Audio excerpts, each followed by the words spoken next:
kita masuk ke materi terkait kebutuhan manusia, sebelum masuk ke kebutuhan manusia secara umum. Jadi kebutuhan dulu itu apa? Kebutuhan itu adalah segala sesuatu yang dibutuhkan manusia dalam rangka mempertahankan kelangsungan hidup guna mencapai taraf hidup sejahtera. Jadi di kebutuhan manusia ini, kalau kita menyebut kebutuhan, berarti itu yang memang secara waktu ke waktu kita selalu harus ada gitu. Jadi nggak bisa yang misalkan sehari nggak ada gitu, itu nggak bisa.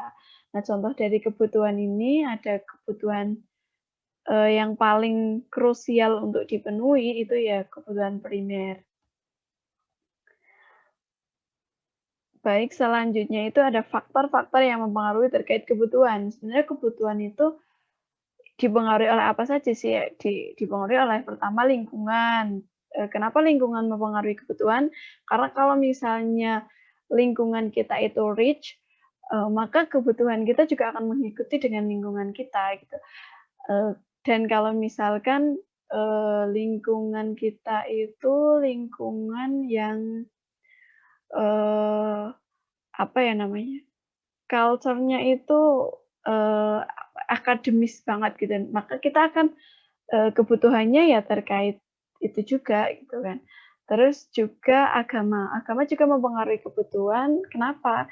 Karena biasanya yang paling simpel gitu kan, setiap agama itu mempunyai hari besarnya masing-masing. Nah, biasanya di hari besar agama itu, maka kebutuhan kita cenderung lebih banyak. Karena apa ya? Karena budaya kita gitu, budaya consumerism.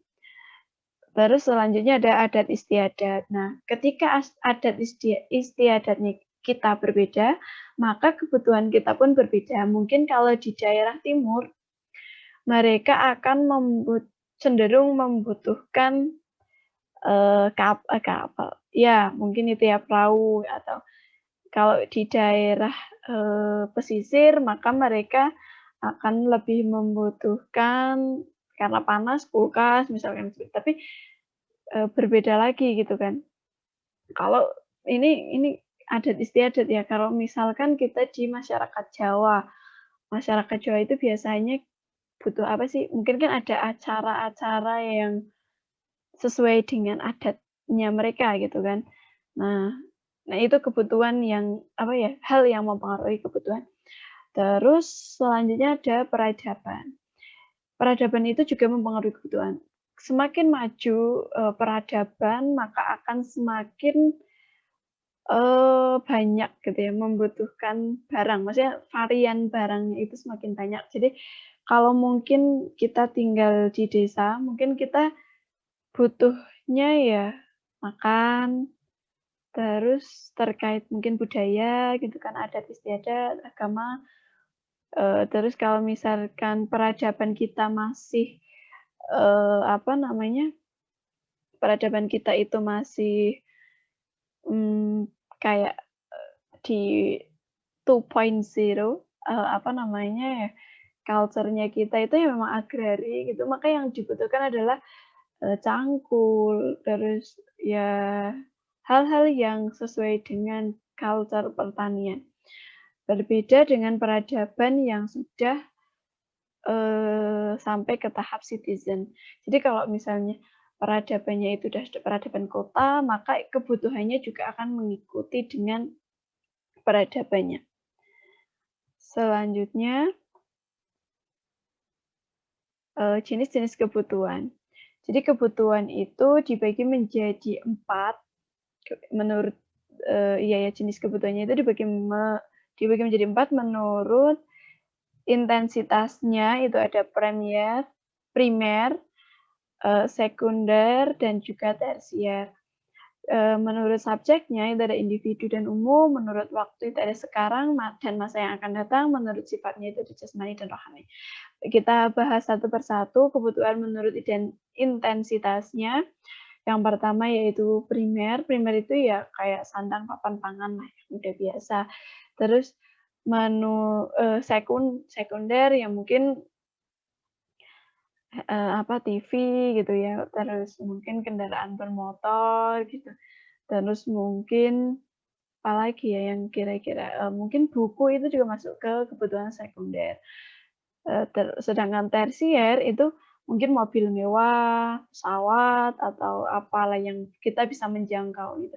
Tapi ada sesuatu hal gitu ya, yang bisa jadi primer primer di sana, di suatu tempat, itu sekunder di tempat yang lain. Contohnya adalah misal kompor gitu ya.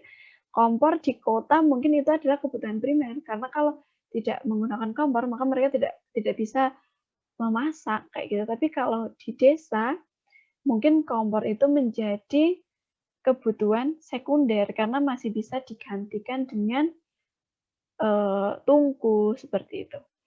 Terus kebutuhan menurut individu dan menurut umum.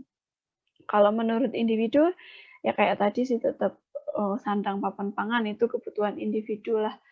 Terus kalau kebutuhan umum itu seperti jalan, jembatan, masjid, mungkin, apa namanya, kayak pom bensin gitu-gitu, WC umum, tapi kan WC yang juga dibutuhkan untuk individu juga, toilet. Terus, berdasarkan waktunya itu ada yang sekarang dan masa yang akan datang. Kalau sekarang itu ya yang memang kita harus konsumsi sekarang kayak gitu. Tapi kalau kebutuhan yang akan datang itu yang bisa direncanakan. Kayak misalkan mungkin pendidikan itu kan kebutuhan di masa yang akan datang gitu. Jadi kita bisa menabung di masa sekarang untuk masa yang akan datang.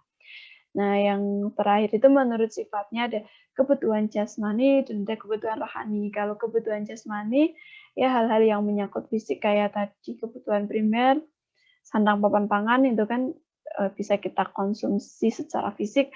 Sedangkan kebutuhan rohani ya mungkin ini adalah tingkat spiritualitas kita, terus mungkin untuk mempengaruhi tingkat kebahagiaan ya, kayak hiburan gitu, dan sebagainya. Lanjut ke alat pemuas kebutuhan. Alat pemuas kebutuhan itu dibagi menjadi 4. Yang pertama itu berdasarkan cara memperolehnya, yang kedua berdasarkan penggunaan, yang ketiga berdasarkan hubungan dengan barang lain, berdasarkan proses pembuatan. Yang pertama itu berdasarkan cara memperoleh. Berdasarkan cara memperoleh itu ada barang ekonomi, ada barang bebas, ada barang ilit. Nah, barang ekonomi itu adalah barang yang cara mendapatkannya atau cara memperolehnya itu melalui pengorbanan. Kayak misalkan, tempe, itu kan merupakan barang ekonomi karena cara mendapatkannya kita harus mengeluarkan uang. Nah, uang itu disebut sebagai pengorbanan. Selanjutnya ada barang bebas. Barang bebas itu, merupakan barang yang cara memperolehnya itu tidak memerlukan pengorbanan. Contohnya apa?